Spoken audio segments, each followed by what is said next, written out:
నిగూఢమైన విషయాలు అర్థం చేసుకోలేని మందమద్దులు మరికొంతమంది.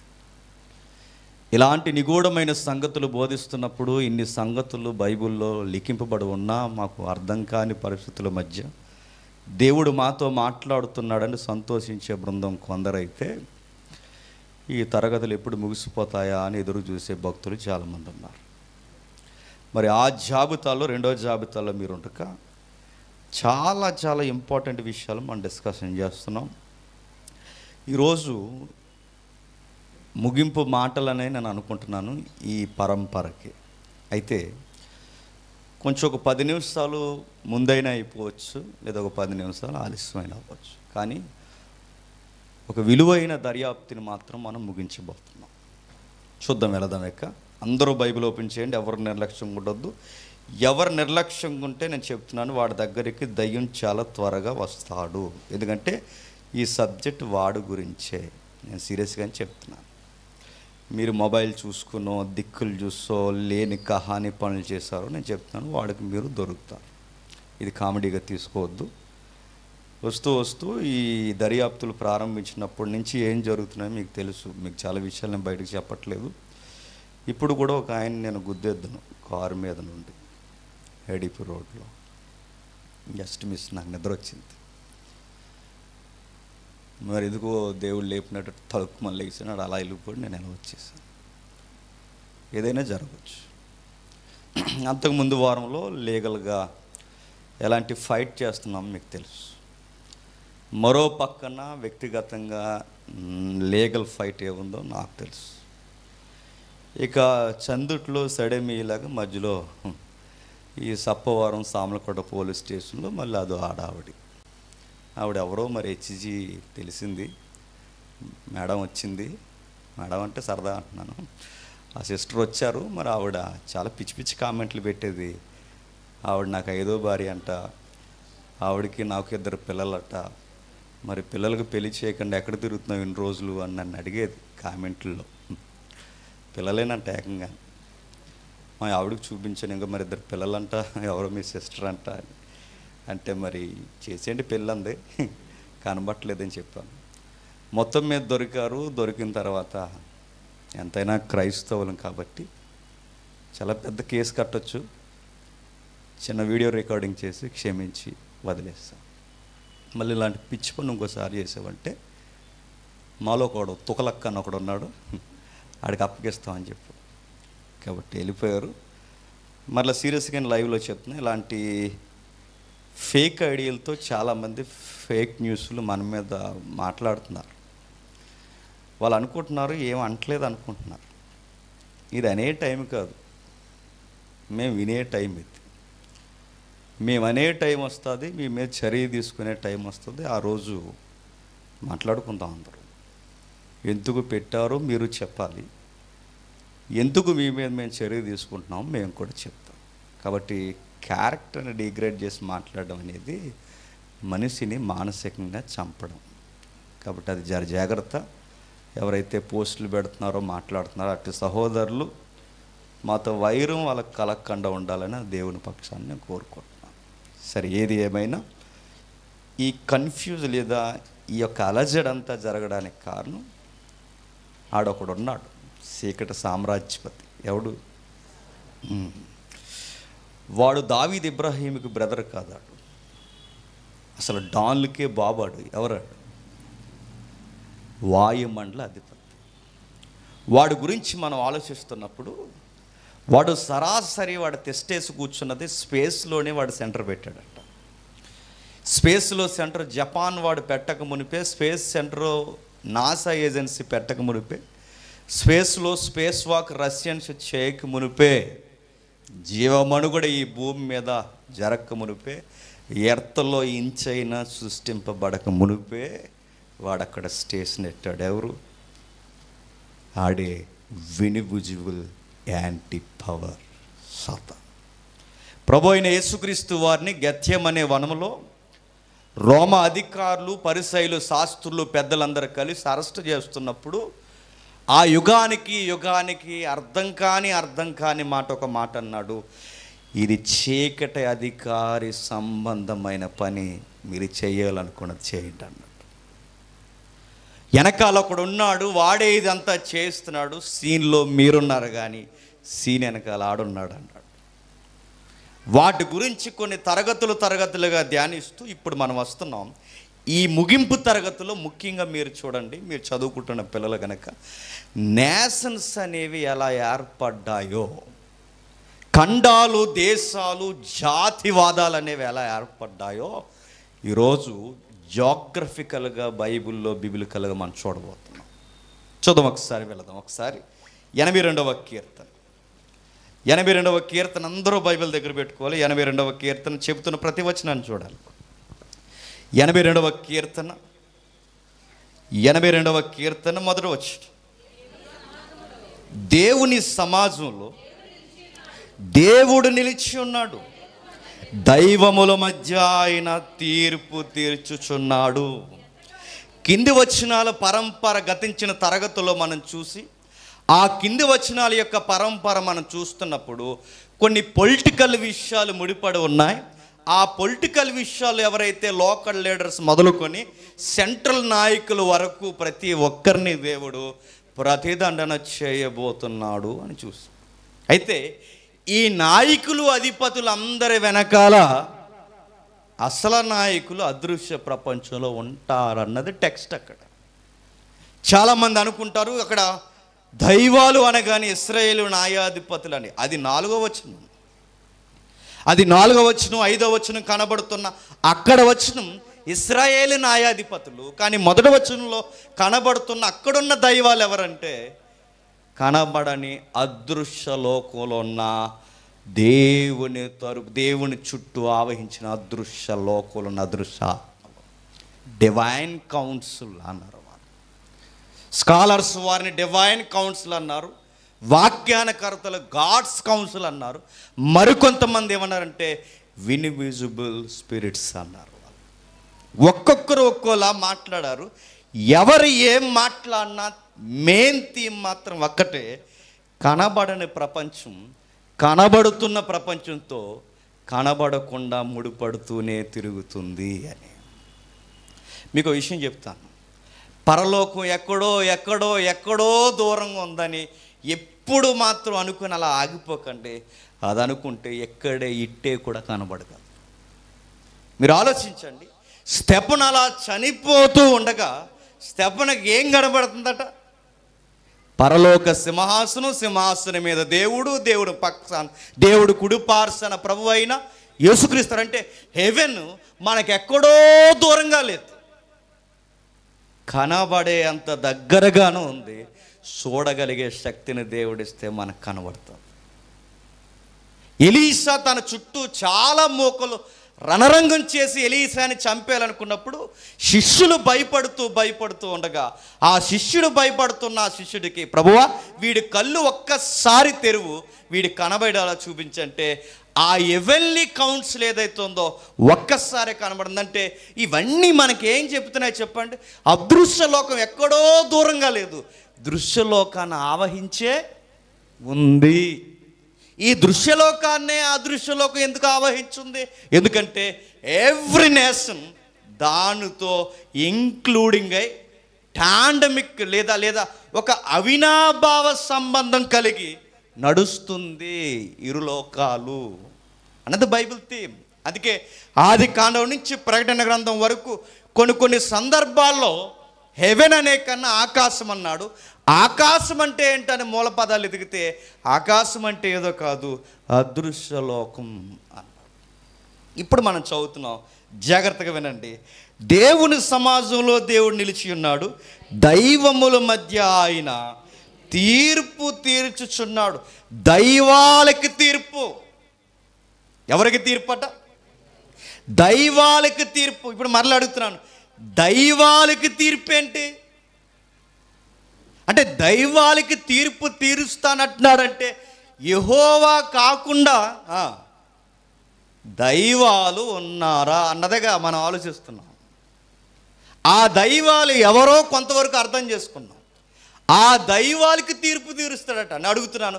ఆ దైవాలకి ఎందుకు తీర్పు తీరుస్తాడు? ఎందుకంటే ఒక్కొక్క దైవానికి ఒక్కొక్క దేశాన్ని అప్పగించాడట. కంగారావు కంటే అందుకే చూడండి, ఒక్కొక్క దేశంలో ఒక్కొక్క దేవుడు ఫేమస్ అయి ఉంటాడు. ఒక్కొక్క ఏరియాలో ఒక్కొక్క దైవం ఫేమస్ అయి ఉంటుంది. ఎందుకు ఫేమస్ అయింది? దేవుడు అప్పగించాడని కాదు, వాళ్ళు ఫేమస్ అని ఫీల్ అవుతున్నారు గనక దేవుడే ఇచ్చేసాడు. మీకు అర్థం అవ్వలేదు కాదు? అర్థం అవ్వదు, అలాగే వినండి, వెళ్ళే కొలది అర్థం అవుతుంది. ఓకేనా? మరికొన్ని వచనాలకు వెళ్దాం. అలాగే ఉంచండి ఆ వచనాన్ని. ఒక్కసారి ద్వితీయోపదేశ కాండానికి వెళదాం. ద్వితీయోపదేశ కాండం 4వ అధ్యాయం. ద్వితీయోపదేశ కాండం 4వ అధ్యాయం. ప్రతి ఒక్కరూ బైబిల్ దగ్గర పెట్టుకోవాలి, నిర్లక్ష్యంగా ఉండదు దయచేసి. ద్వితీయోపదేశ కాండం 4వ అధ్యాయం 15వ వచనం నుండి.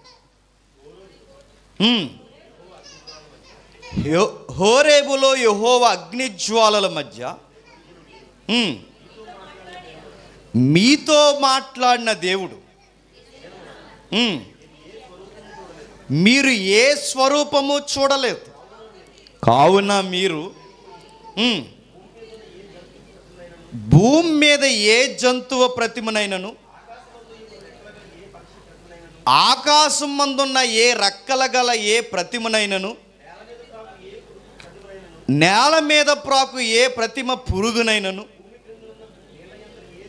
భూమి కింద ఉన్న ఏ నేల ఏ చేప ప్రతిమనైనను, ఆడ ప్రతిమను కానీ మగ ప్రతిమను కానీ ఏ స్వరూపం కలిగిన విగ్రహములు మీ కొరకు చేసుకొనకుండునట్లు ఆకాశం వైపు కన్నులెత్తి సూర్య చంద్ర నక్షత్రములైన ఆకాశ సైన్యములను చూసి మరుల కొల్పబడి, నీ దేవుడైన యెహోవా సర్వలోకము క్రిందనున్న సమస్త ప్రజల కొరకు పంచిపెట్టిన ఆగుదాం.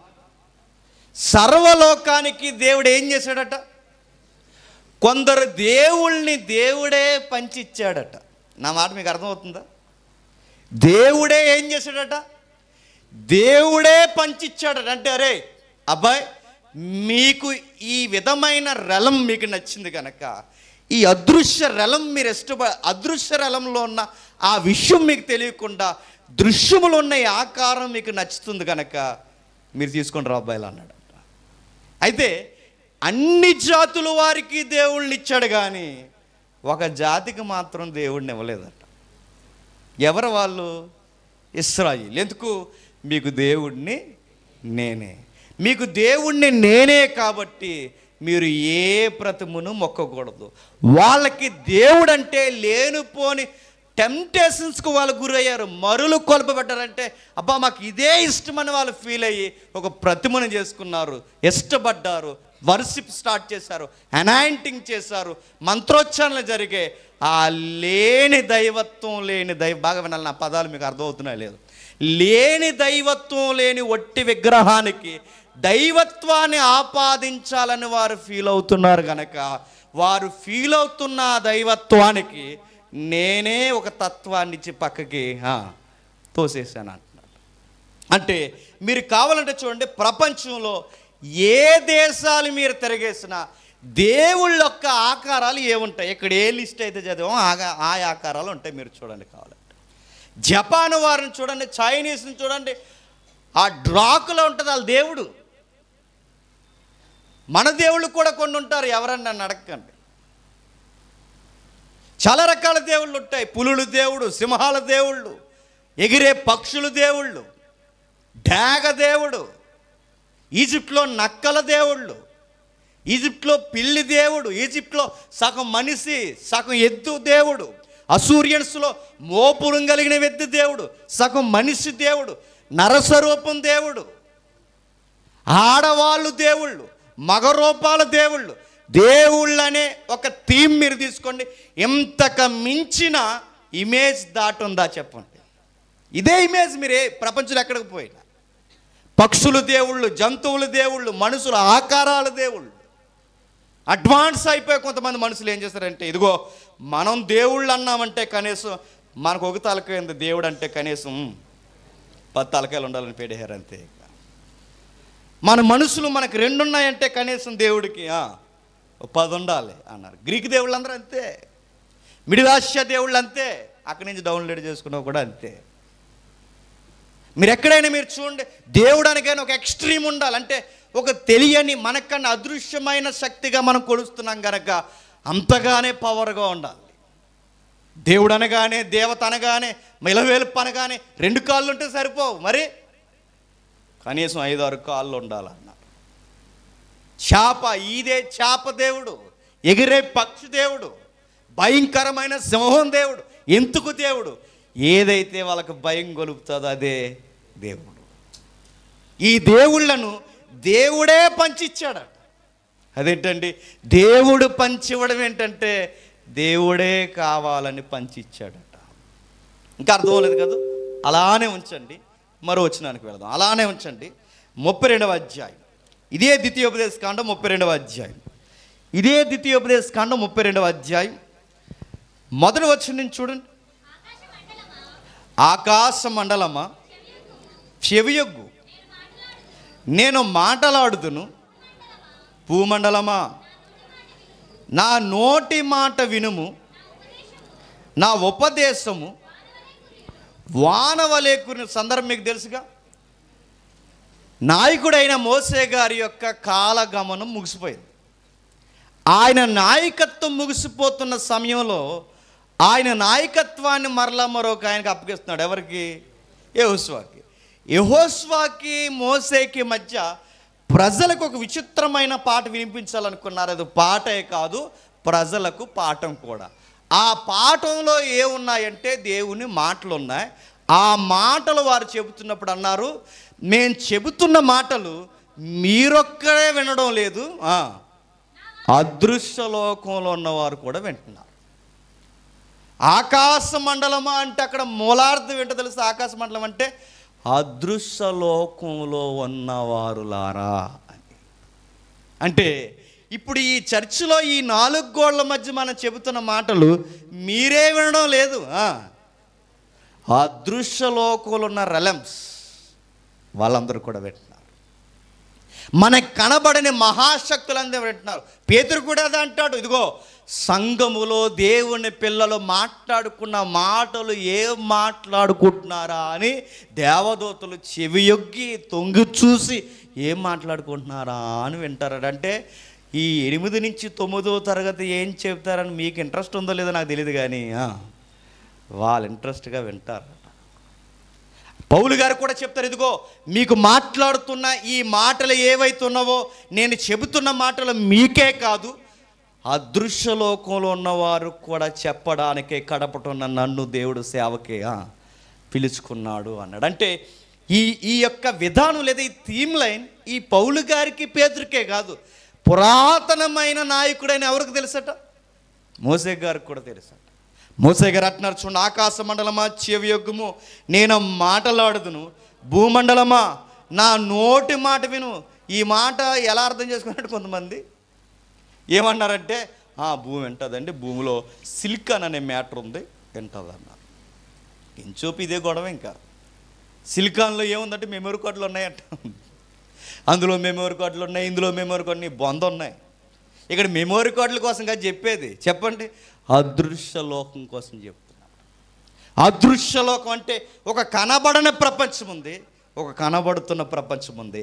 కనబడుతున్న ప్రపంచం మోసే ముందు ఇశ్రాయేలు, మిగిలిన ప్రపంచం కనబడని ప్రపంచం ఇశ్రాయేలు వెనకాల ఒకటి ఆవహించుందట. ఇదిగో మీకు చెబుతున్నాను, మీకు చెప్తున్నాను, వీళ్ళ మీద మీరే సాక్ష్యం. నేను చెబుతున్నాను అనడానికి ఇదే సాక్ష్యం. నేను చాలా విషయాలు చెబుతున్నాను.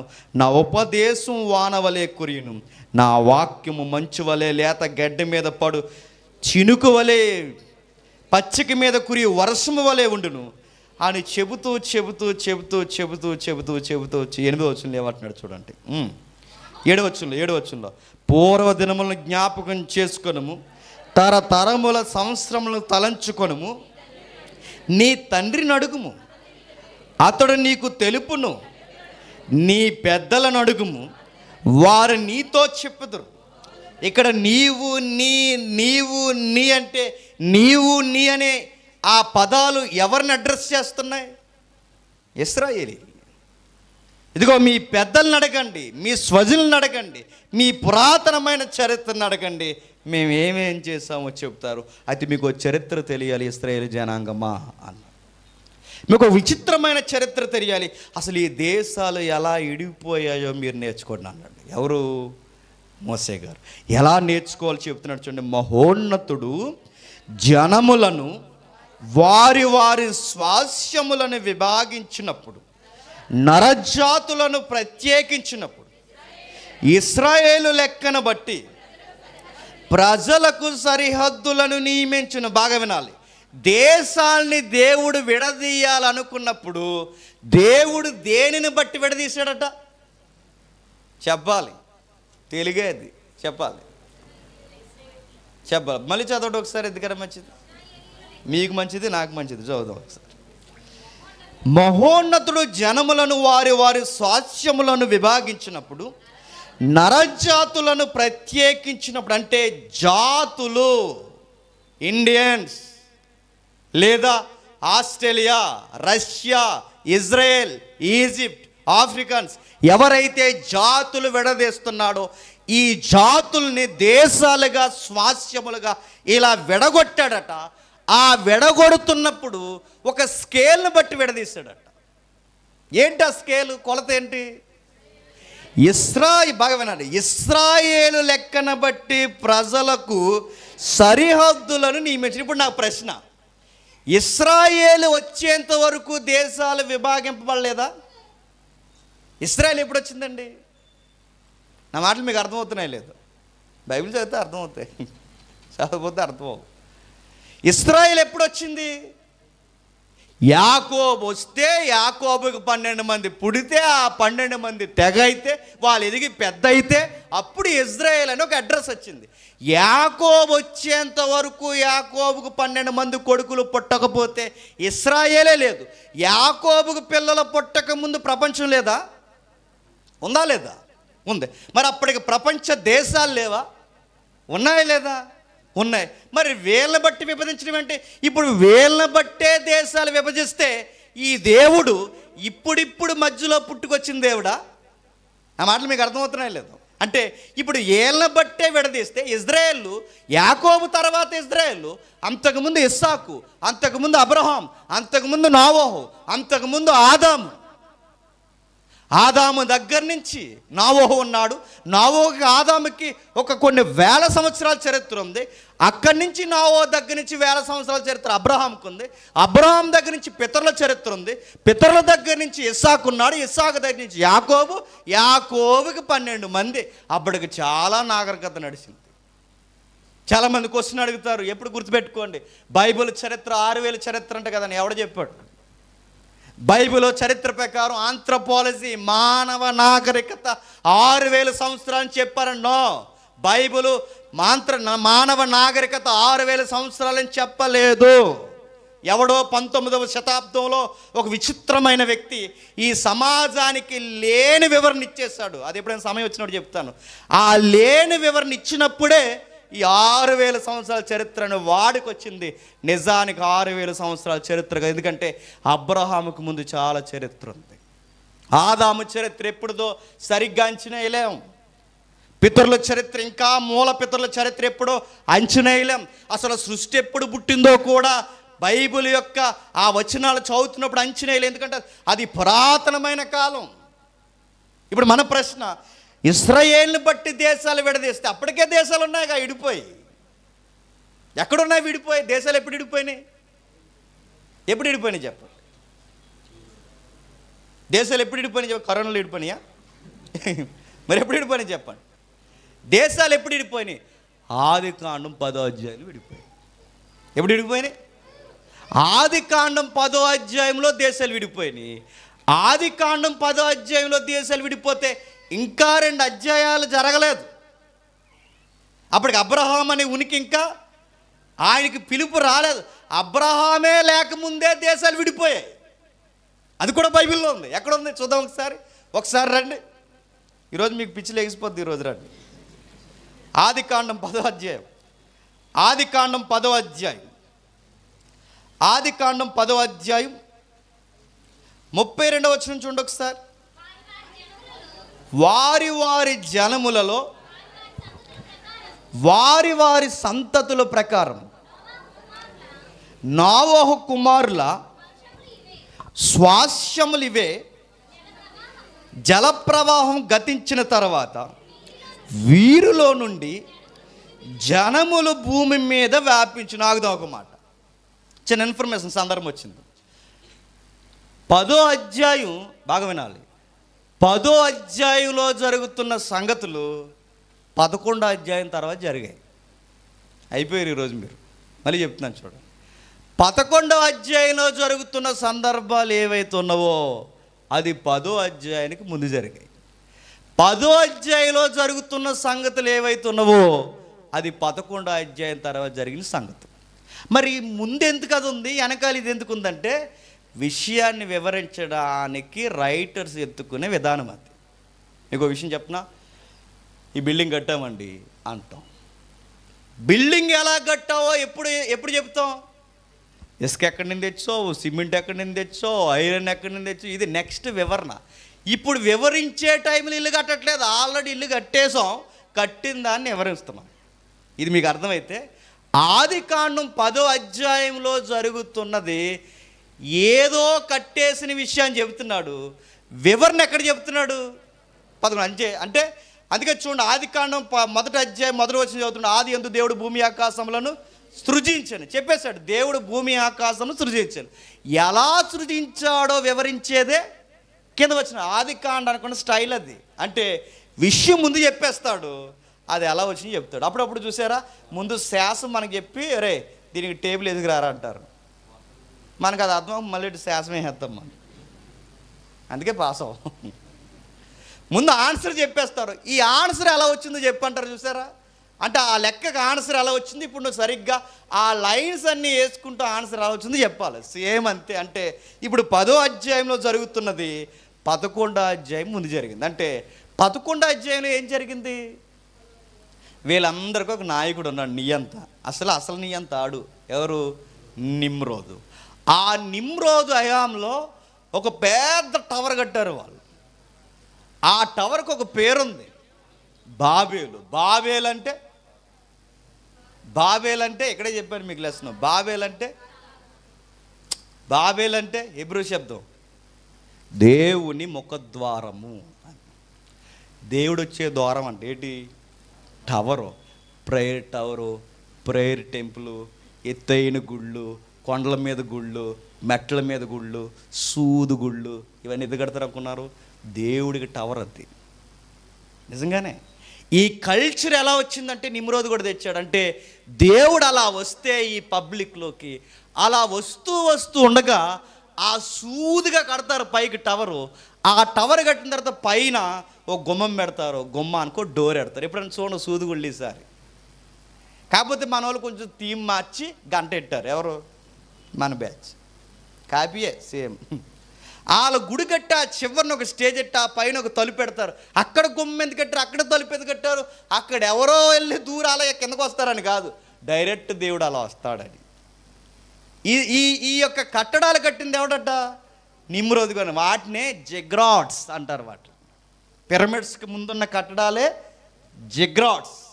ఇక్కడ కట్టిన ఈడు ఏదైతే కడుతున్నాడో వాడి కట్టిన ఆ బాబేలు గోపురమే జిగ్రాట్స్కి మూలం. అది వాడి కట్టింది అలా పైకి కడుతున్నప్పుడు దేవుడు వచ్చాడు, తారుమారు చేశాడు. ఎందుకంటే వీళ్ళ సరాసరి ఎవరికి టెంపుల్ కట్టాలనుకున్నారు? ఇప్పటివరకు 9 చెప్పాడు అనుకుంటా. సరాసరి ఎవరు కట్టాలనుకున్నారు? దేవుడికి. అంటే దేవుడినే జోబిలెట్టేసుకుందాం అనుకున్నంత నియంతాడు ఎవడు. అందుకని పెద్ద నియంతాడు. నిన్ను నన్ను కంట్రోల్ చేయడం కాదు, ఏకంగా ఎవరిని కంట్రోల్ చేయాలనుకున్నాడు వాడు? దేవుడినే కంట్రోల్ చేయాలి. దేవుడు అలా వచ్చి ఆ మెట్లు గుండా అలా దిగి మన పట్టణంలోకి వచ్చిన తర్వాత మన అలా దీవించేస్తే మన పిల్లలు, మన పాడి పంటలు, మన ఎక్సెట్రా అన్నీ సమతుల్యతగా ఉంటాయని దేవుణ్ణి దించేద్దామని కట్టేశారట. వాళ్ళు ఉండడానికి కాదు కట్టడం, ఆ కట్టడం చుట్టూ వాళ్ళు పట్టణం కట్టారు. పట్టణం మధ్యలో ఏం కట్టారు? కట్టడం కట్టారు. పట్టణాల్లో వీళ్ళు ఉంటారు, కట్టడంలో ఎవరు ఉంటారు? దేవుడు ఉంటాడు. అది ఆడ కాన్సెప్ట్. అలా కట్టాడు, దించేద్దాం అనుకున్నాడు. నిజంగానే దేవుడు దిగి వచ్చేసాడు. వచ్చి దేవుడు అన్నాడు, ఏట్రా మీరు చేస్తున్న పిచ్చి పని, మీరు పిచ్చి పని చేస్తున్నారనడానికి మిమ్మల్ని చెదరగొడతానని దేవుడు నిర్ణయం తీసుకున్నాడు. మీకు తెలుసుగా చరిత్ర ఇది. మీరు స్టాండర్డ్ జీకేలో కూడా దొరకని హిస్టరీ ఇది, గుర్తుపెట్టుకోండి. బైబిల్ చరిత్రలో ఉంది ఇది. మీకు బయట ఇంత విపులంగా మీకు ఎక్కడ దొరకదు. అయ్యి ఉండొచ్చు, అవ్వు ఉండొచ్చు, అలాంటివి దొరుకుతాయి బయట. ఇక్కడే ఖచ్చితమైన వివరణ బైబిల్లో ఉంది చూడండి. అక్కడ దేవుడు ఎప్పుడైతే కలగజేసుకుంటే, ఎందుకంటే వీళ్ళు ఎలా కట్టుకుంటూ పోతున్నారు, కట్టేసి ఆ గోపురంలో దేవుడిని తీసేదనుకున్నాను. చాలామంది ఏమన్నారంటే దేవుడు ఎందుకు ఆ గోపురాన్ని చెడగొట్టేశాడంటే ఆక్సిజన్ అందదని పడగొట్టేశాడట. ఇంకా ఏ తోస్తే అది మాట్లాడేస్తారు. ఆక్సిజన్ అందదని దేవుడు ఎందుకు పడగొట్టేస్తాడండి? మరి దీనికన్నా పెద్దది బుర్జ్ ఖలీఫా పడగొట్టాడు దేవుడు. బుర్జ్ ఖలీఫా పెద్ద కదా దుబాయ్లో, దీనికన్నా పెద్ద పడగొట్టాడు లేదు. ఇంకా ఇతర కట్టడాలు ఉన్నాయి, పడగొట్టాడు లేదు. అసలు ఆక్సిజన్ అనే పాయింట్ కదా అక్కడ, దేవుడికే గుడి కడుతున్నారు, అది పాయింట్ అక్కడ.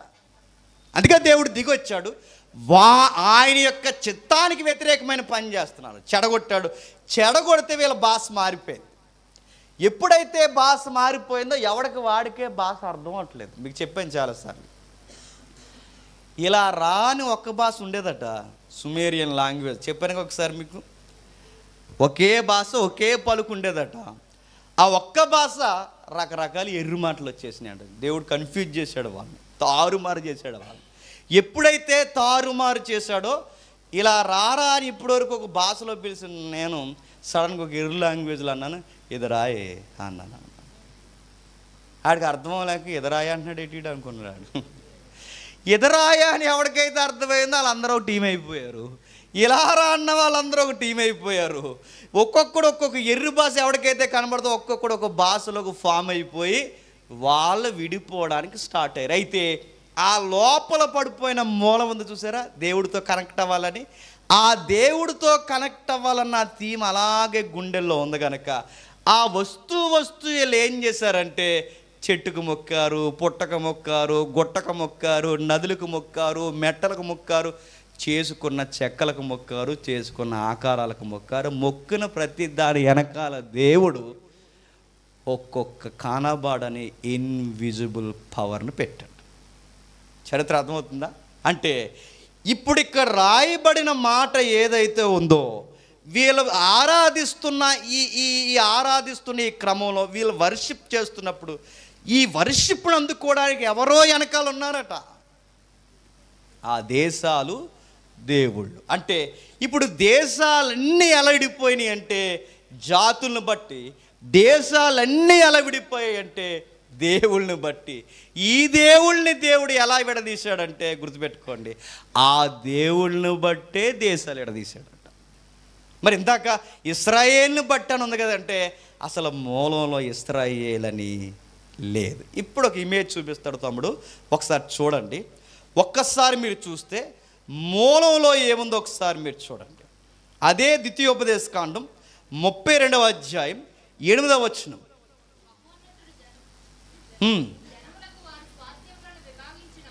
జనములకు వారి స్వాస్యమును విభాగించినప్పుడు, నరజాతులను ప్రత్యేకించినప్పుడు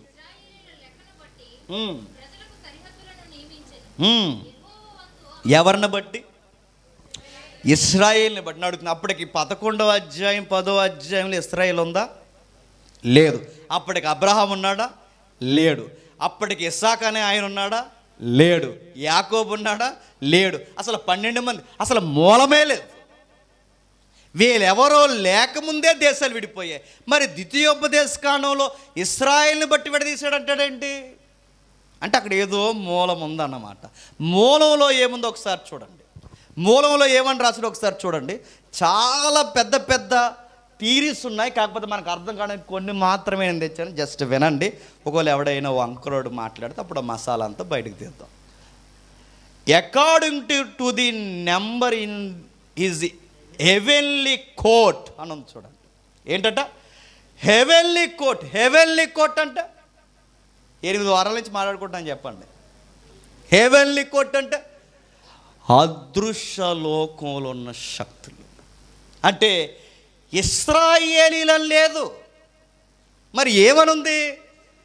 అదృశ్య లోకంలో ఉన్న ఎవరైతే divine council, heavenly council court ఏదైతే ఉందో వారిని బట్టి దేశాలు విభజించారు. అంటే ఇప్పుడు ఆ పదాన్ని అలాగే తెచ్చి ఇక్కడ ఒక్కసారి మనం పెట్టి చదివితే ఇశ్రాయేలుని బట్టి దేశాలు విడదీయలేదు, అదృశ్యమైన దైవాలుగా బిరుదులు పొందిన ఆ శక్తులను బట్టి దేశాలను విడతీశాడు. ఇప్పుడు మీకు డౌట్ రావాలి, మరి తెలుగులో ఎందుకు ఇలా రాశారు?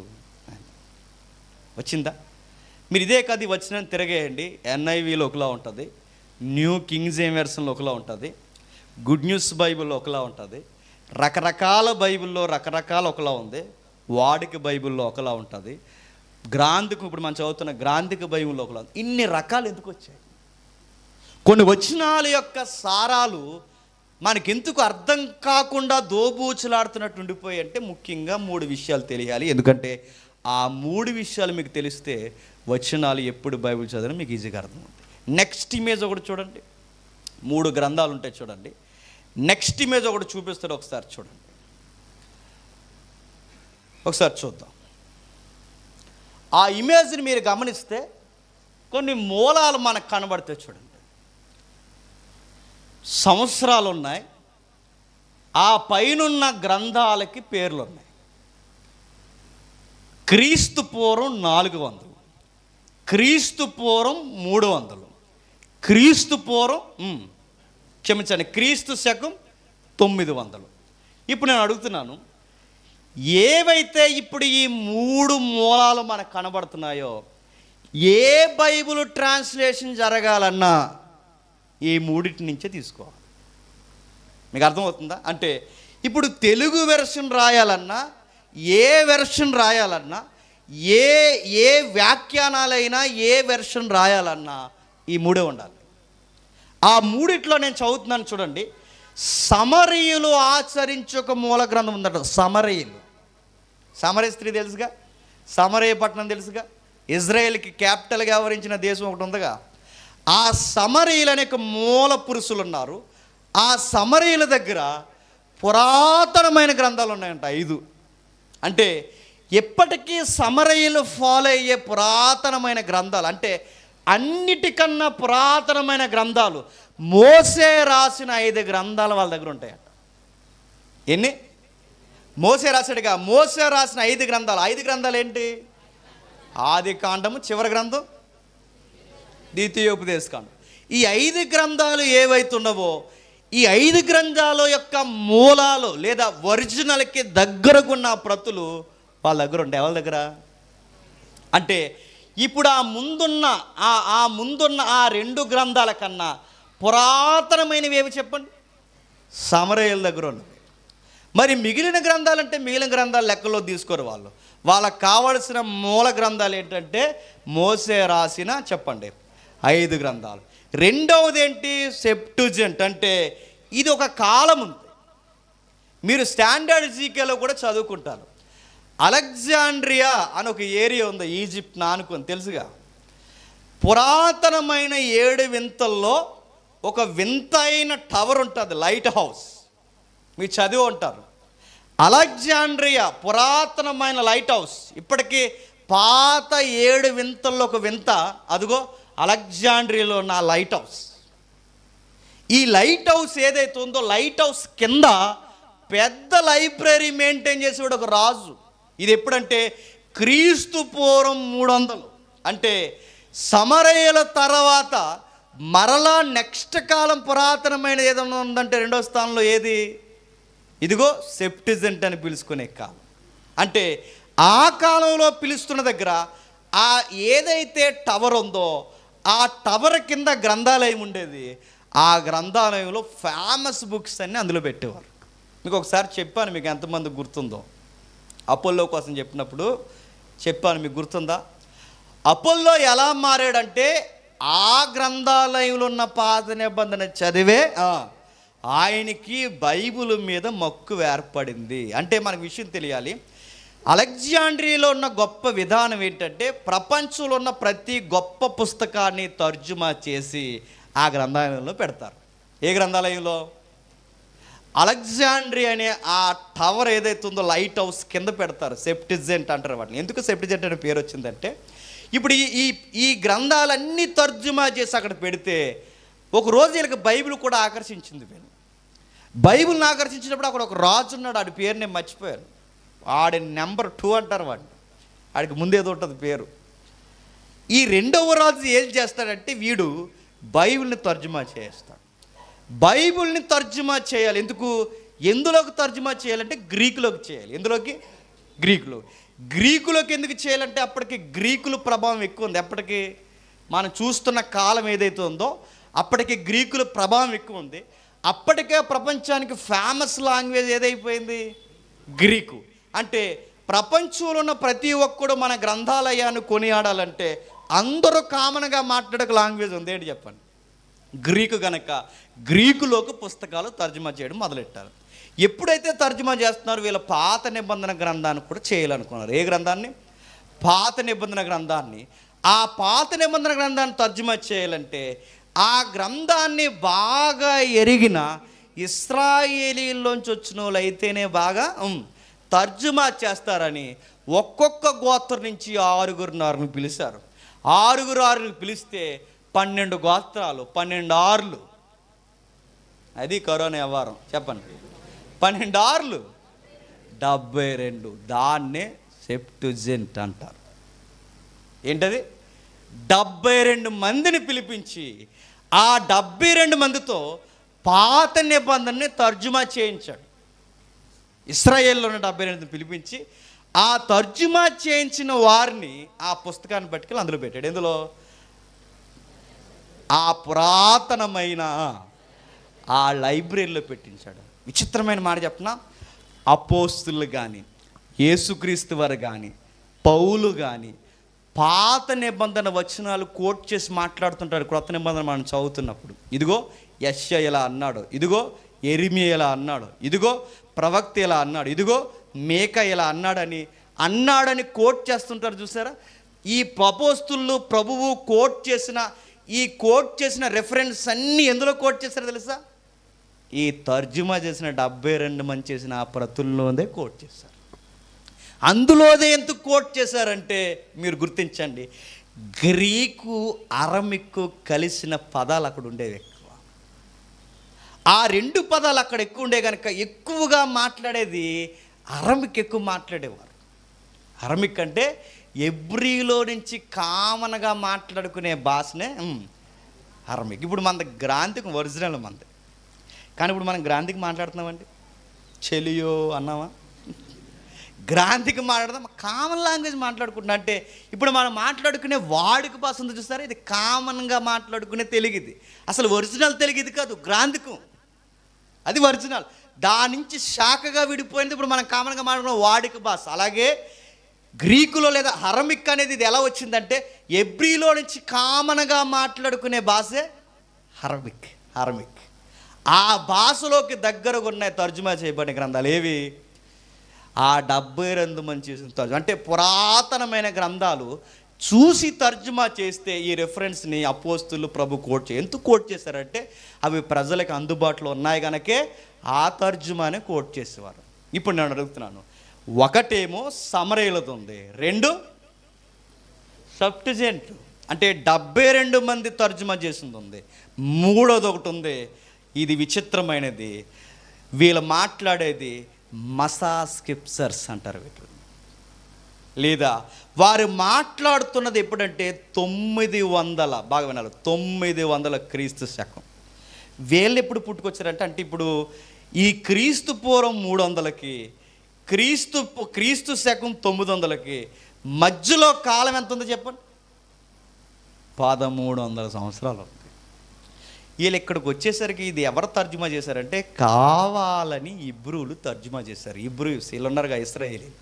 ఈ మూలమైన పండితులు తర్జుమా చేశారు. ఎందుకు తర్జుమా చేశారంటే ఈ క్రైస్తవం అనే మతం వేగంగా వ్యాపిస్తుంది ఆ రోజుల్లో. ఎప్పుడు? మొదటి శతాబ్దంలో, ఫస్ట్ సెంచరీలో వేగం పుంజుకుంది కదండి.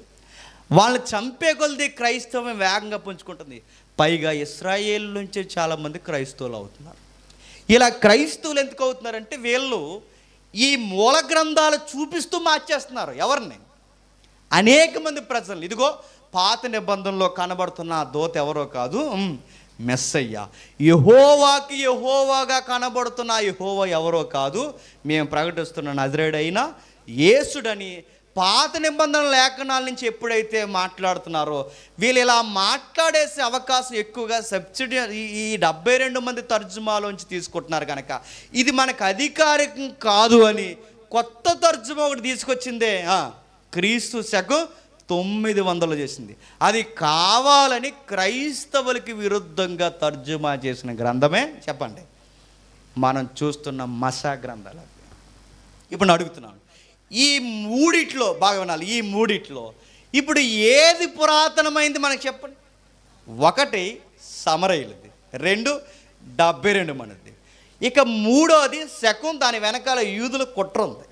ఇప్పుడు మనకి రికార్డెడ్గా కావాల్సింది ఈ 900లో వచ్చింది కదా. ఇది నవతరం పండితులను తీసి ఎక్కువ మంది దీన్ని తీసుకుంటున్నారు. ఇందులో కొన్ని విషయాలు తీసుకోవడం వలన ఇదిగో ఇలాంటి ఇబ్బందులు కలుగుతున్నాయి. అందుకే తెలుగు తర్జుమా జరిగిన కొన్ని తర్జుమాల్లో ఇశ్రాయేలీయులు అని 32:8 వచనం ఎక్కడ పడిందంటే చెప్పండి 900లో వచ్చిన దగ్గర పడింది.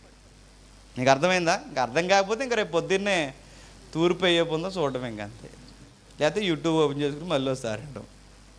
అంటే ఇప్పుడు 32 అంటే ద్వితీయోపదేశ కాండం 32:8 వచనంలో ఇశ్రాయేల్ అనే ఈ కొత్త పదం ఎలా వచ్చిందంటే తర్జుమా చేసిన ఇశ్రాయేల్ కావాలనే ఇశ్రాయేల్ పెట్టి, ఎందుకంటే డివైన్ కౌన్సిల్ని సైలెంట్ చేశారు. మమ్మును బట్టే ఈ ప్రపంచ దేశాలు విడిపోయాయని వీళ్ళకి కావాలనే పదాన్ని విరికించారు. ఇప్పుడు మరలా ఇప్పుడు 72 మంది కూడా వాళ్ళు చేసిందే కరెక్ట్ అని మనం ఎలా చెప్పుకోవాలి? వాళ్ళు కూడా ఏదో కిట్టించేసి ఉండొచ్చుగా. మీకు డౌట్ వచ్చిందో లేదో? ఇప్పుడు వాళ్ళ తరచుగా ఎందుకు రైట్ తీసుకోవాలి? మనం సమరయులు ఉన్నారు, వాళ్ళది కూడా కరెక్ట్ అని మనం ఎందుకు తీసుకోవాలి? వీటన్నిటికన్నా బాగా వినాలి, సమరయులకి 72 మంది తర్జుమాకి ముందు ఇంకా పురాతనమైనది 1952 సెప్టెంబర్ నెలలో ఒక విచిత్రం జరిగింది. కొమరాన్ గుహలు అని ఉంటాయి, లేదా కొమరాన్ కేవ్స్ అని ఇజ్రాయెల్లో ఓ కొండల సమూహం ఉంది. వీలైతే చూపించుతాం. అక్కడ జరుగుతున్న ఒక విషయం 1952లో అప్పటికే తవ్వకాలు జరుగుతున్నాయి. పురాతనమైన ఏరియా అది. 1946 నుంచి అంటే మనకు స్వతంత్రం రాకముందు నుంచే ఆ ఏరియా మీద ఇజ్రాయెల్కి అబ్జర్వేషన్ ఉంది. అయితే ఆ ఏరియాలో అప్పటికి గొర్రెలు మేపుకునే గొర్రెల కాపర్లు, ఎందుకంటే ఇజ్రాయెల్లో గొర్రెల కాపర్లు ఎక్కువ, ఆ గొర్రెలు వేసుకునే గొర్రెల కాపర్లు గొర్రెలు మేపుతుండగా గొర్రె గృహలోకి పోయింది. అదే కొమరాన్ గృహ. ఆ గృహలోకి పోయినప్పుడు గొర్రెల కాపర్ లోపలికి వెళ్లకుండా లోపల ఉన్న ఆ గొర్రెని బయటికి రప్పించడానికి బయట నుంచి ఒక రాయి ఇసిరాడు. చరిత్ర ఇది. రాయి ఎప్పుడైతే ఇసిరాడో రాయి విసిరిన వెంటనే గొర్రెకు తగలలేదు, కానీ ఓ కొండకు తగిలింది. ఆ కొండకు తగిలిన వెంటనే సౌండ్ తేడా వచ్చింది. గొర్రెల కాపరికి గొర్రె సౌండ్ కన్నా కొండ సౌండ్ అనమాట. ఇదేంటి సౌండ్ తేడా వచ్చింది అనుకుని మళ్ళా కంగారుగా లోపల ఏ వజ్రాలు వైడూర్యాలు ఉన్నాయనుకుని లోపలికి వెళ్ళిపోయాడు, ఎవరికి చెప్పకుండా. ఆ లోపలికి ఆ కొమరాన గృహంలోకి ఎప్పుడైతే వెళ్ళాడో ఆ వెళ్ళిన తర్వాత లోపల తీస్తే పెద్ద పెద్ద ఈ కొండలు జాడీలు ఉండే చూసారు. ఒకప్పుడు నిలువు జాడీలు, పచ్చడి జాడీలు అనేవారు చూసారా, మన జాడీలు అంటాం. వాళ్ళు పెద్ద పెద్ద కుండలా తయారు చేసేవారన్నమాట.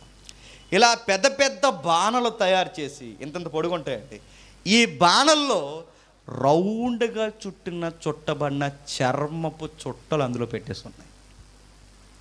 ఆ రౌండ్గా చుట్టిన చర్మపు కాగితాలు ఎప్పుడైతే అందులో పెట్టున్నాయో అందులో ఏమున్నాయో గొర్రెల కాపరికి ఏం తెస్తుందండి? వజ్రాలు ఉన్నాయో వైడూర్యాలు ఉన్నాయని ఆ బాణలన్నీ ఓపెన్ చేస్తే వజ్రాలు లేవు, వైడూర్యాలు లేవు, కానీ అంతకన్నా గొప్ప ఉంది. ఆ గొప్ప ఏంటో తెలుసా?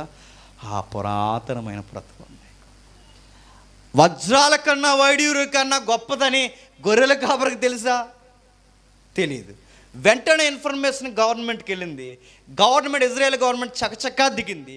దిగిన వెంటనే గల్లు నేర్చింది ఇజ్రాయెల్ గవర్నమెంట్. ఎందుకు ఏడ్చిందంటే ఇవేవో కాదు, మన పురాతనమైన పితరులు రాసిన బైబులు ప్రతులు అని. 1952లో ఇప్పుడు సమరయుల దగ్గర లేదా ఆ 72 మంది చేసిన తర్జుమా దగ్గర కన్నా ఇంకా పురాతనమైనవి వాళ్ళకు దొరికాయి. 52లో ఎప్పుడైతే దొరికాయి, క్రీస్తు శకం 1952లో ఎప్పుడైతే దొరికాయి, ఈ ప్రతులు ఎప్పుడవయ్యా అని తిరగేశారు. ఇవి సమరయుల దగ్గరున్న పురాతనమైన గ్రంథాల కన్నా ముందు. ఇప్పుడు మనకే డౌట్ వచ్చిందో అది అవే బాణలో, అదే డౌటు ఈ బైబిల్ పండితులు ఉంటారు చూసారా, ఈ బైబిల్ పండితులు అసలు ద్వితీయోపదేశ కాండం 32:8 ఏముందబ్బా అని తిరగేశారు. అప్పుడు తిరగేస్తే అక్కడ ఉంది ఏమని, హెవెన్లీ కౌన్సిల్ అని ఉంది. ఇప్పుడు చెప్పండి, అంటే 32:8లో మనకు కనబడుతున్నది చెప్పాలి, ఏది ఒరిజినల్గా ఉండాల్సిన పదం చెప్పండి? అదృశ్య లోకంలో ఉన్న ఆత్మలను బట్టే దేశాలు విభజింపబడ్డాయి. ఇది పాయింట్. ఇది చెప్పడానికి చుట్టూ తిరుగుతున్నాను నేను. మీకు అర్థమైందో లేదా? చాలామంది అడుగుతున్నారు, మీరు బైబిల్ స్టడీ ఎలా చేస్తారంటే, ఇదిగో ఇలా చేస్తాం. మీరు కూడా అలా చేస్తే మీకు అర్థమవుద్ది. ఎలా ఫాలో అవ్వాలంటే అన్నీ చదవాలి. బైబిల్ ఒకటే కాదు, బైబిల్తో పాటు చరిత్రలు కూడా చదవాలి. చదివితేనే మనకు అర్థమవుతుంది. చాలామంది గొప్ప గొప్ప మనకన్నా పండితులు ఉన్నారు, గొప్పవారు. వాళ్ళు ఏమేమి మాట్లాడారో పుస్తకాలు తిరగేయాలి. లోతైన అధ్యయనం ఉంది ఎంతో. ఆ అధ్యయనంలోకి మనం వెళ్ళాలి, చూడాలి, చదవాలి. నేనేం చదవనని నేను నోట్లో పాలకాయ వేసుకుని తిరుగుతా అంటే నువ్వు పాలకాయ గడ ఇంకేసుకుని తిరిగి అంతే. ఎందుకంటే మీరు పాలు తాగవలసిన వారే కానీ బలమైన ఆహారం తినదగినవారు కాదు. ఒక ఆయన ఇలా అంటున్నాడు ఈ మధ్యకాలంలో, ఒక స్పీకరు ఏమంటున్నాడంటే, ఈ మధ్యకాలంలో చాలామంది లోతైన జ్ఞానం అని అందరినీ ఇబ్బంది పెడుతున్నారు. లోతైన జ్ఞానం ఏం అవసరం లేదట. మరేం కావాలట? నిన్నును నీ పిండి పిసుకు తట్టుయు దేవుడు దీవించునుగాక అంటే సరిపోద్దట. తొట్టు పగిలిపోద్ది ఏమనుకుంటున్నావు, నడ్డి ఇరిగిపోద్ది. నువ్వు చదవవు, నువ్వు బద్దకొస్తుడివి. వాళ్ళని చదవనివ్వకుండా ఏమని మభ్య పెడుతున్నావు? మనకంత లోతైన అవసరం. ఎందుకంటే నీకు చేతగానితనాన్ని నీ చుట్టూ ఉన్న వాళ్ళందరికీ నేర్పిస్తున్నావు. నడ్డి ఎరగకూడదు ఎత్తడు దేవుడు ఏమనుకుంటున్నావు?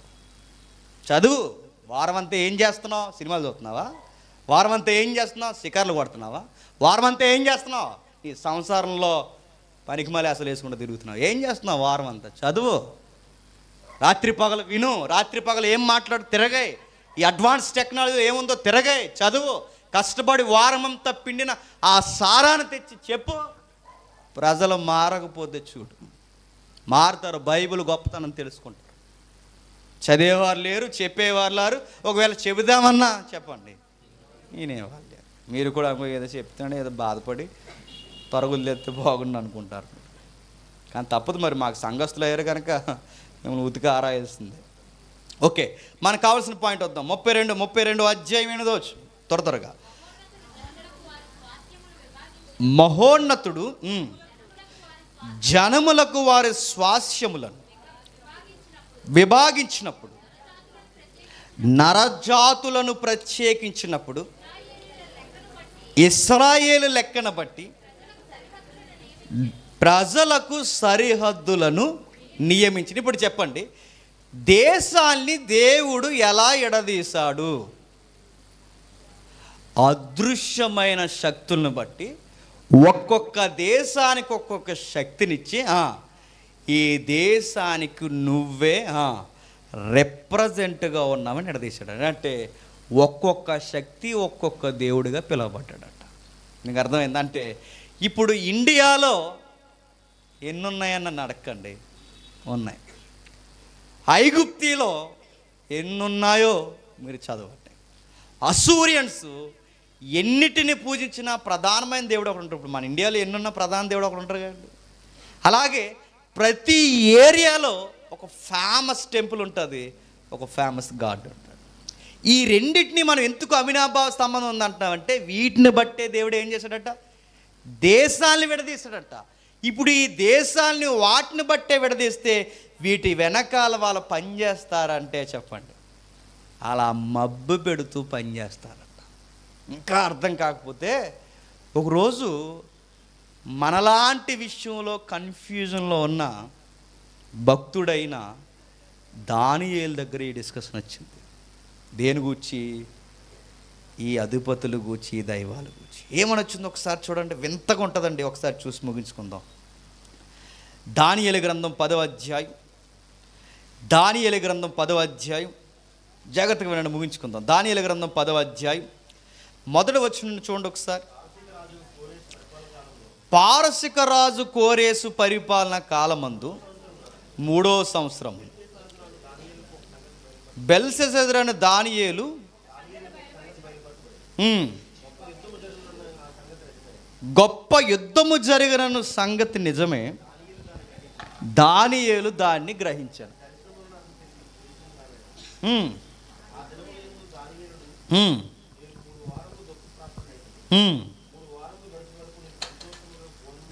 మూడు వారములు గడిచే వరకు నేను సంతోషముగా భోజనమేమీ చేయలేదు. అంటే దానియేలు గారు ఏదో డిప్రెషన్లోకి వెళ్ళిపోతున్నారు. దేని గురించి అంటే ప్రపంచంలో ముఖ్య రాజ్యమైన ఈ పారసికుల దేశం మనల్ని ఆక్రమించి లేదా వీళ్ళకి వాళ్ళకి మధ్య భీకర పోరు యుద్ధము జరగబోతుంది. మన ప్రజలను మరింత అనసబోతున్నారు. మన ప్రజలు అంటే అక్కడ దానియేలు చెరలో ఉన్నాడు, అప్పుడు అరెస్ట్ చేశారు కదా దానియేలు గారిని. అరెస్ట్ చేసినప్పుడు ఆయనతో పాటు యూదులు, ఆయనతో పాటు ఇశ్రాయేలు కొంతమంది ఆయనతో పాటు చెరగా వెళ్ళిపోయారు. చెరగా వెళ్ళిపోయిన తర్వాత వీళ్ళని అణిచేయడానికి పారసికుల్లో కొత్త అధిపతులు పుట్టుకొస్తున్నారు. పారసికులు తెలుసు కదండి, వీళ్ళు ఎక్కడుంటే అక్కడ వ్యాపారాలు బాగా చేస్తారు, ఎక్కడుంటే అక్కడ అధికారాలు బాగా చేస్తారు. ఇప్పటికీ మన దేశంలో సగం వ్యాపారాలు ఎవరు అంటే పారసికులవే. టాటా తాత పారసికుడు, గుర్తెట్టుకోండి, వాళ్ళవే. అసలు వ్యాపారాలు డెవలప్ చేసింది వాళ్ళే, ఆ పారసికులు వీళ్ళే. టాటా గారు తాతయ్య గారు వీళ్ళే, ఈ 10వ అధ్యాయం చదువుతున్న వాళ్ళే. వీళ్ళందరూ ఏదో విషయాన్ని పన్నాగం పడుతున్నప్పుడు దానియేలు గారికి మనసు బాలేదు, ఎందుకంటే జాతి ప్రజలను చంపేసేలా ఉన్నారు. ఈ టైంలో దానియేలు ఫీల్ అవుతున్నాడు. ఇలా ఫీల్ అవుతున్నప్పుడు 4వ వచనంలో ఏం జరుగుతుందో చూడండి. మొదటి నెల 24వ తేదీన హిద్దెకేలను గొప్ప నది తీరం నుంటిని నేను కన్నులెత్తి చూడగా నారబట్టలు ధరించుకున్న ఒకడు కనబడెను. అతడు నడుముకు మేలిన బంగారం నడుకొట్టు కట్టుకొని ఉండెను. అతని శరీరము రక్తవర్ణపు రాతి వంటిది, అతని ముఖము మెరుపు వలె ఉండెను. అతని కన్నులు జ్వాలలవై దీపములను, అతని భుజములను పాదములను తలతలలాడు ఎత్తడి పోలియుండెను. అతని మాటల ధ్వని నర సమూహపు కంఠధ్వని వలె ఉంది. ఎవరో దానియేలు గారి దగ్గరకు వచ్చారు. అది మనిషి అయితే కాదు, ఒక అదృశ్య శక్తి ఎవరైతే వచ్చారో. పండితులు 2 విషయాలు కొట్టుకుంటారు అక్కడ. ఒకటి, అది సామాన్యమైన దేవదూత అంటారు, మరికొంతమంది ఏమంటారంటే అది ఎవరో కాదు, ప్రభు అయిన యేసుక్రీస్తు అంట. ఎవరు ఏదన్నది పక్కన పెట్టండి, మొత్తం మీద అదృశ్య శక్తి ఎవరో దానియేలు దగ్గరికి వచ్చారు. ఆ వచ్చిన వారు దానియేలుతో మాట్లాడుతూ 11వ వచనం, దానియేలు నీవు బహుప్రియుడవు గనుక నేను నీ యొద్దకు పంపబడితిని అంటే నేను పంపబడ్డాను అంటున్నాడంటే ఎవరో పంపించారు ఇతన్ని. ఎవరు చెప్పాలి? హెడ్ ఆఫ్ ది డిపార్ట్మెంట్గా అదృశ్య లోకంలో పాలిస్తున్నది ఎవరు చెప్పండి? దేవుడు. అంటే ఇప్పుడు ఆ దేవుడి దగ్గర నుంచి వచ్చాడు అంటే ఇప్పుడు ఆ డివైన్ కౌన్సిల్లో నుంచి 1 ఆఫ్ ది మెంబర్గా వచ్చాడు. ఎవరో వచ్చారు. ఆ వచ్చిన వ్యక్తులాగే దానియేలుతో మాట్లాడుతూ నన్ను అక్కడి నుంచి పంపించారయ్యా అని దగ్గరికి. విషయం ఏంటంటే జరగబోతున్న యుద్ధాన్ని గూర్చి కొన్ని విషయాలు నీకు చెప్పాలి. జరగబోతున్న ఈ పొలిటికల్ విషయాలు ఏవైతున్నావో వాటి గురించి నీతో డిస్కషన్ చేయమని నాతో పంపించారు, నిన్ను మోటివేషన్ చేయమన్నారు. అందుకే వచ్చి నీతో నేను మాట్లాడుతున్నాను. ఇదిగో లేచి నిలబడి నీతో చెప్పిన మాటలు తెలుసుకొనుము. అతడు మాటలు నాతో చెప్పగా నేను వణుకుచూ నిలబడి తిని.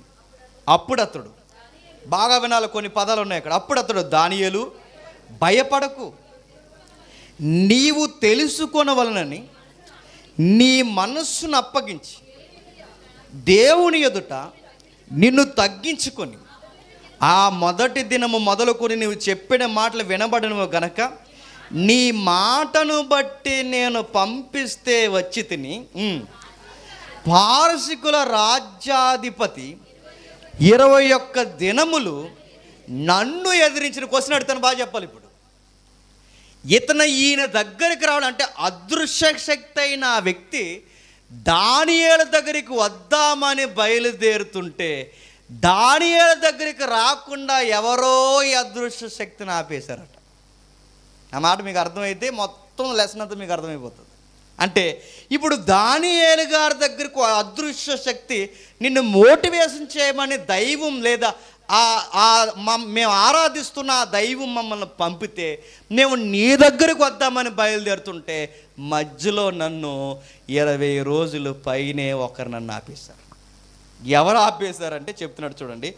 పారసికుల రాజ్యాధిపతి 21 దినములు నన్ను ఎదిరించెను.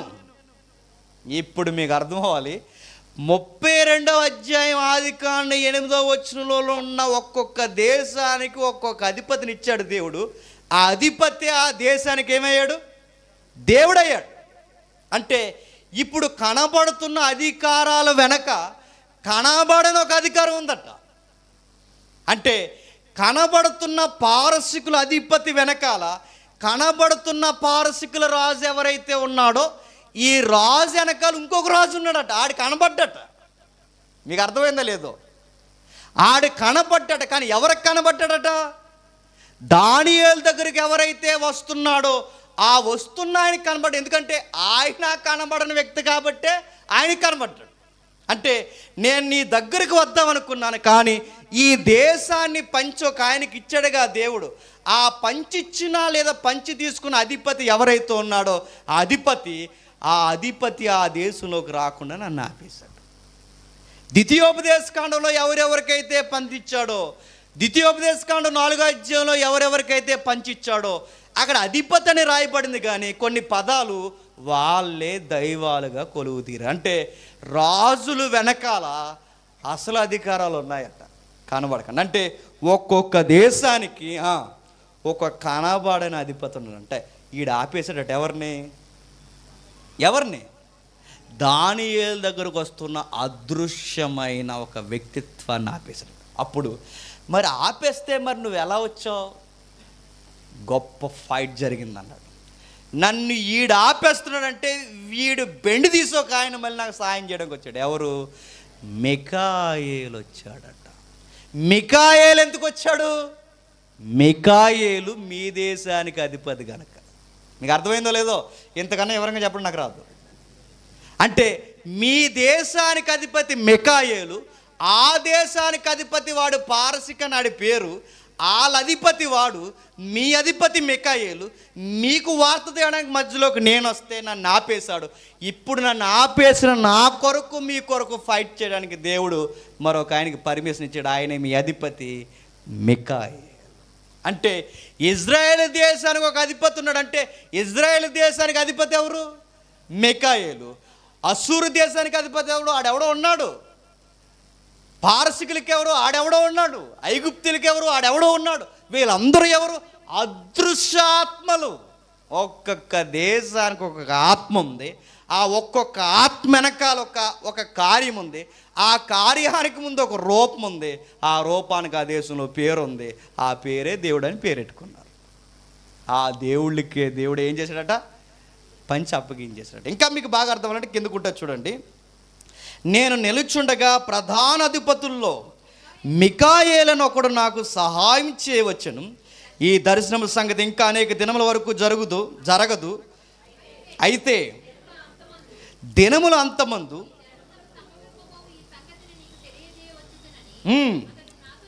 అతడు నాతో చెప్పును. మికాయేలు వచ్చాడు, నేను వచ్చాను, ఆ పారసికుల అధిపతి అదృశ్య అధిపతి ఉన్నాడు, వాడితో ఫైట్ చేస్తాం, విషయం నీకు చెప్పాను. 20 వచనం ఏమంటాడు చూడండి. అతడు నేనెందుకు నీ వద్దకు వచ్చునో అది నీకు తెలిసినది కదా. నేను పారసికుడు అధిపతితో యుద్ధము చేయుటకు మరలా పోయేదను. అంటే వీళ్ళకి యుద్ధం జరగడం తర్వాత విషయం, అసలు యుద్ధం పైన జరిగిపోతుందట. మీకు అర్థమైందో లేదు? దానియేలు, నువ్వు ఈ యుద్ధం కోసమే ఆలోచిస్తున్నావు, కానీ అసలు యుద్ధం పైన జరుగుతుంది అన్నాడు. అంటే ప్రతి పొలిటికల్ విషయం వెనక అసలు పొలిటికల్ విషయాలు పైన జరుగుతాయట. వీళ్ళ సెంటర్లో రోడ్స్ పెట్టి తెగ తిట్టేసుకుంటారు, కానీ అసలు ఎన్ని తిట్టేసుకున్నా పైన ఒక్కొక్క ఏరియాకి ఒక రెలం ఉంది. వాళ్ళందరికీ అక్కడ ఫైట్ జరుగుతుందంట. అంటే ఈ డార్క్ మ్యాటర్లో అదృశ్య శక్తులు ఆవహించున్నాయన్నమాట. అది చెప్తున్నాడు చూడండి. ఇంకేమంటున్నాడు చూడండి.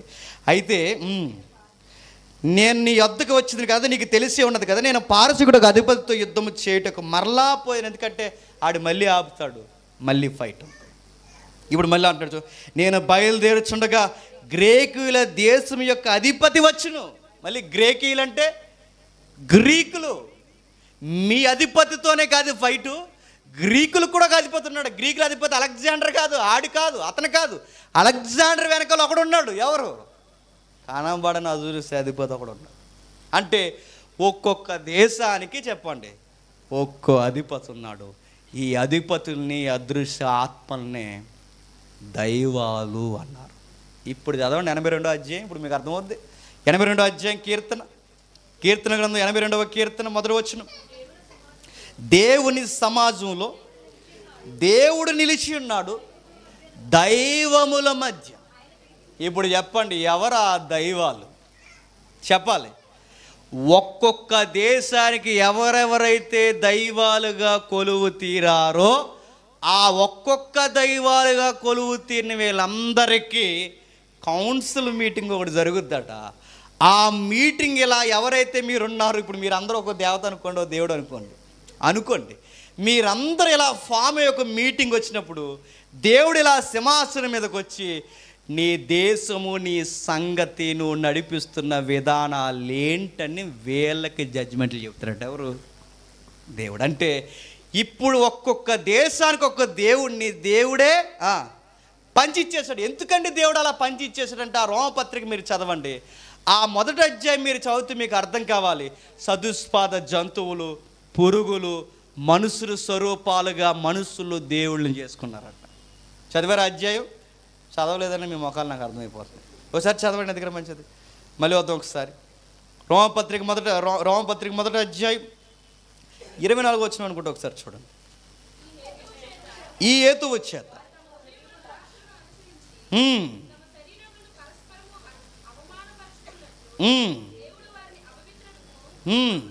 ఇంకా పైకి వారి అవివేక హృదయము అంధకారమాయను, మనుష్యులు ఇశ్రాయేలు జ్ఞానులమని చెప్పుకొనుచు వారు అక్షయుడగు దేవుని మహిమను క్షయమగు మనుషుల యొక్క, ఇందాక ద్వితీయోపదేశకాండం చదివాంగా. ద్వితీయోపదేశకాండంలో ఏం చదివాం? ఆడ రూపము, మగ రూపము. నెక్స్ట్ చెప్తున్నాడు చూడండి, మనుషుల యొక్కయు పక్షుల యొక్కయు చతుష్పాదం అంటే 4 కాళ్ళ జంతువుల యొక్కయు పురుగుల యొక్కయు ప్రతిమా స్వరూపముగా దేవుని స్వరూపాలు మార్చారు. అప్పుడు దేవుడు ఏం చేశాడంటే చేయరాని కార్యములు చేయుటకు 28వ వచనంలో వారిని దేవుడు భ్రష్ట మనసుకి అప్పగించేశాడు. అప్పుడు వీళ్ళు ఏం చేస్తారంటే ఒక్కొక్క ఆకారం వెనకాల ఒక్కొక్క దేవుడిగా కొలువు తీరిన అదృశ్య శక్తి, దురాత్మలు, పడిపోయిన ఆత్మలు ఉన్నాయన్న సంగతి వీళ్ళకి తెలియక ఆరాధన చేస్తారు.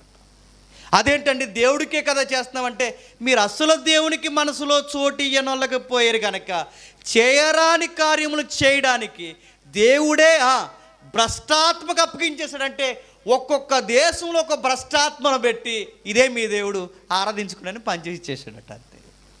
మీకు అర్థమైందా? అంటే ఇప్పుడు ఒక్కొక్క ఏరియాలో ఒక్కొక్క దేవుడు ఎలా ఫేమస్ అయ్యాడంటే దేవుడే ఇచ్చేసాడు. ఎందుకంటే వీళ్ళకి ఎంత చెప్పిన బుర్రలకి అర్థం అవట్లేదు కనుక ఇదే మీ దేవుడు, పూజించుకోండి. వెనకాల మిమ్మల్ని వంచేసేవాడు ఒకడు ఉన్నాడు, వాడే వాయుమండల సంబంధియగు అధిపతి. వాడి దగ్గర చాలా సైన్యం ఉంటుంది. ఆడు ఒక్కొక్కడు ఒక అధిపతికి ఉన్నాడు. వాళ్ళందరూ దిగారు, వాళ్ళందరూ దేశాన్ని ఆవహించేశారు. దేశాల వెనకాల ఇవి జరుగుతున్నాయి. అందుకే బైబిల్లో మీరు ఎప్పుడైనా చదువుతున్నప్పుడు మీరు గమనించారు లేదో, సకల దేవతల కన్నా యెహోవా గొప్పవాడు అని ఉంది. అదేంటి? ఉన్న దేవుణ్ణి లేని దేవతలతో ఎలా పోలుస్తారు? ఉంటేగా పోల్చాలి. మీకు అర్థమైందా? అంటే గొప్పవాడని గొప్ప దేవుణ్ణి పోలుస్తున్నారంటే అవి ఏవో ఉన్నాయి, ఆ ఉన్నవేవో కాదు, దేవుడు పంచిచ్చిన, చెప్పండి, పడిపోయిన ఆత్మలు, అవే దురాత్మలు, అవే అధిపతులు. అది పారసిక దేశానికి అధిపతి ఉంది, గ్రీకులకు అధిపతి ఉంది, ఇశ్రాయేలుకు ఒక అధిపతి ఉంది. అధిపతి మికాయేలు. అన్ని దేశాలకి దేవుళ్ళని పంచించిన దేవుడు ఇజ్రాయేల్ దేశానికి ఎందుకు పంచవలేదంటే, మీరే నా స్వాస్యం, నేనే మీ దేవుడు. అంటే ఇప్పుడు మన అధిపతి బాగా వినాలి, ఇశ్రాయేల్ అధిపతి మికాయేలు, ఆ పైనున్న దేవుడు ఎవరు? ఎవరు చెప్పండి? యెహోవా. ఇప్పుడు మీకు ఇంకా అర్థమైతే మీరు ఇంటికి వెళ్ళి చదవండి. పారసికులకి హిజ్కియాకి ఫైట్ జరుగుతుంది. యెషయా గ్రంథం 36వ అధ్యాయం. ఇంటికి వెళ్ళినారు చదవండి. ఆ ఫైట్ జరుగుతున్నప్పుడు పారసికుల అధిపతి ఎవడైతే ఉంటాడో ఆ మేల్ లీడర్ ఒకడు వచ్చి సవాల్ చేస్తాడు. హామాతు దేవతలు ఏమైను, ఎఫ్రాయిము దేవతలు ఏమైను, సిరియా దేవతలు ఏమైను, ఆ దేవతలు మా చేతి నుంచి వాళ్ళ దేశాన్ని విడిపించే అనుకుంటున్నారా? అలాగే మీ దేశాన్ని కూడా మా చేతుల్లో నుంచి మీ దేవుడు విడిపించలేడు. ఆ మాట ఊరకే అనలేదు. వాడు తెలిసి అన్నాడో తెలియకన్నాడో తెలియదు, కానీ నిజంగానే ఆ దేవతలు ఉన్న దేవతలు వారిని విడిపించలేకపోయాయి. అదేంటంటే దేవతలు లేవు కదంటే, మీరు అనుకున్న దేవతలు లేవు, మీరు అనుకున్న దేవుళ్ళు లేవు, కానీ దేవుళ్ళుగా పిలువబడిన ఆత్మలు ఉన్నాయి. ఆ మాట మీకు అర్థమవుతుందో లేదంటే, ఎందుకు వాళ్ళని కూడా దేవుళ్ళు అన్నారు, వారిని కూడా అంటే మీకు ముందే చెప్పాను. పాత నిబంధన కాలంలో, పురాతనమైన కాలంలో అదృశ్యమైన ప్రతిదాన్ని ఏమన్నారు చెప్పండి? దేవుడు. ఎందుకంటే వాళ్ళ భాష వేరు, వాళ్ళ పాండిత్యం వేరు, వాళ్ళ టైం వేరు, వాళ్ళు మాట్లాడుకునే మాటలు వేరు. అందుకే అదృశ్యమైన ప్రతిదాన్ని ఎలోహీం అన్నారు వాళ్ళు. అందుకే దేవుడు అన్నారు, ఆ దేవుళ్ళుగా పిలువబడిన వారే పడిపోయిన ఆత్మలు. ఒక్క వచనం చూడండి, ముగించుకుందాం. నిజంగానే యెషయా గ్రంథం 24వ అధ్యాయం, యెషయా గ్రంథం 24వ అధ్యాయం, త్వరగా యెషయా గ్రంథం 24వ అధ్యాయం 21వ వచనం చూడండి. ఆ దినమున యెహోవా ఉన్నత స్థలమందు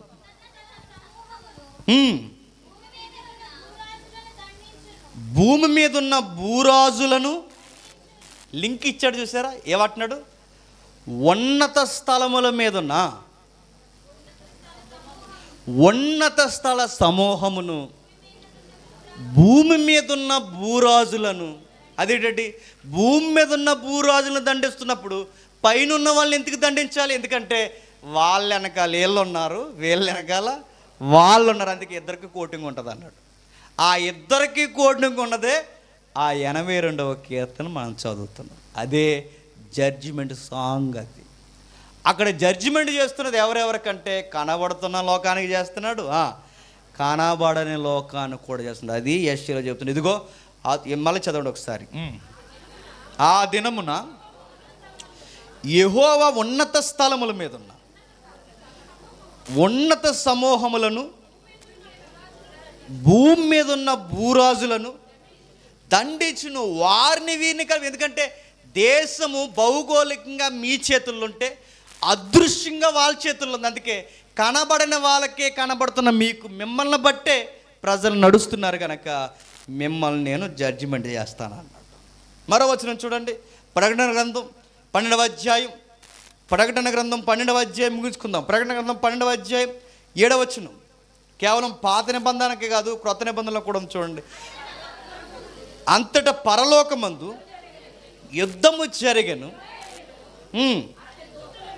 మికాయేలును అతని దూతలను ఆ ఘట సర్పముతో యుద్ధము చేయవలెనని ఉండగా, ఆ ఘట సర్పము దాని దూతలను యుద్ధము చేసిరు కానీ గెలవలేకపోయిరి. మీకు ఏమర్థమవుతుందా చదువుతుంటే? భూమి మీద యుద్ధాలు జరుగుతున్నాయో లేదో నాకు తెలియదు, కానీ ఈ భూమి మీద ఉన్న మనుషుల కొరకు ఎప్పుడు పైన ఏం జరుగుతాయట? ఫైట్, యుద్ధాలు జరుగుతూనే ఉన్నాయట.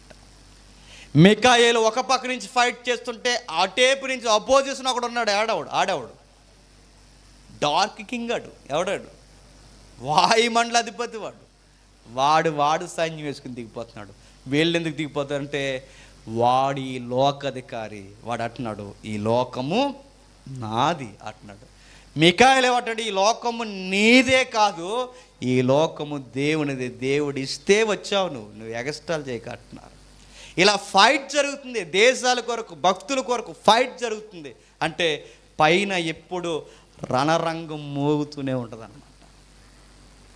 ఇప్పుడు మీకు చెప్పండి, 82వ కీర్తనలో దైవాల మధ్య దైవం నిలబడి తీర్పు తీరుస్తుందంటే ఎవరు ఈ దైవాలు? కనబడని చాలా ఆత్మలు ఉన్నారు, వాళ్ళే ఈ దైవం.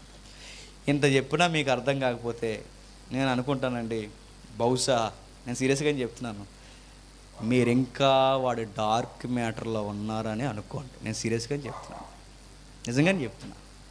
నీకు ఎంత చెప్పినా విపులంగా అర్థమలేదంటే వాడు ఇంకా మీ ద్వారా ఏదో వర్షిప్ చేస్తున్నాడు. వాడు అది ఏ కోణంలో చేస్తున్నాడో మీకు తెలుస్తుంది. ఏదో వర్షిప్ వాడు మీ ద్వారా అందుకుంటున్నాడు. అందుకే మీ మనోనేత్రాలు వాడు ఏం చేస్తాడు? గుడ్డితనం కలగజేసి నీకు ఏం చూస్తున్నా ఏం ఎక్కదు. నీకు ఎంత చెప్పినా నీ బుర్రకేం ఎక్కదు. నీ మైండ్లో ఒకటి తిరుగుతూ ఉంటుంది. ఆడు అంటాడు, త్వరగా వెళ్ళిపో, త్వరగా వెళ్ళిపో, త్వరగా వెళ్ళిపో. ఆడు వెళ్ళిపో వెళ్ళిపో వెళ్ళిపో అని ఎక్కడ తీసుకోవాలి చెప్పిన సరాసరి ఆడి శ్మశానానికి తీసుకెళ్ళిపోవాలి. గుర్తెట్టు. ఇంక లాస్ట్ అండి, నిజంగా చెప్తున్నాను సీరియస్గా. పౌలు గారు అన్నారు, కొరింథీ పత్రిక 8వ అధ్యాయం, కొరింథీ పత్రిక 8వ అధ్యాయం 5వ వచనం, మొదటి కొరింథీ పత్రిక 8వ అధ్యాయం 5వ వచనం, దేవతలు అనబడిన వారును ప్రభువులు అనబడిన వారు అనేకులు అని బాగా చదవండి, అనేకులు ఉన్నారు, భూమి మీదైనను దేవతలు అనబడివని ఉన్నను మనకి ఒక్కడే దేవుడు. ఈ సబ్జెక్ట్ అంతా ఎవరు తెలుసట చెప్పండి? పౌలు గారికి తెలుసట. ఏమంటున్నాడు చూడండి, దేవతలు అనబడిన వాడును ప్రభువులు అనబడిన వారును అనేకులు ఉన్నారు. ఉన్నారు అన్నారంటే ఉన్నారనా లేరనా? ఉన్నారు. ఆ ఉన్నవారు ఎలా ఉన్నారంటే ఇదిగో ఈ 9 తరగతుల్లో మనం ఏమైతే మాట్లాడుకున్నామో అలా ఉన్నారు. నిజంగానండి, త్రిత్వం గూర్చి మాట్లాడినప్పుడు సరిగ్గా 9 తరగతులు వచ్చినాయి.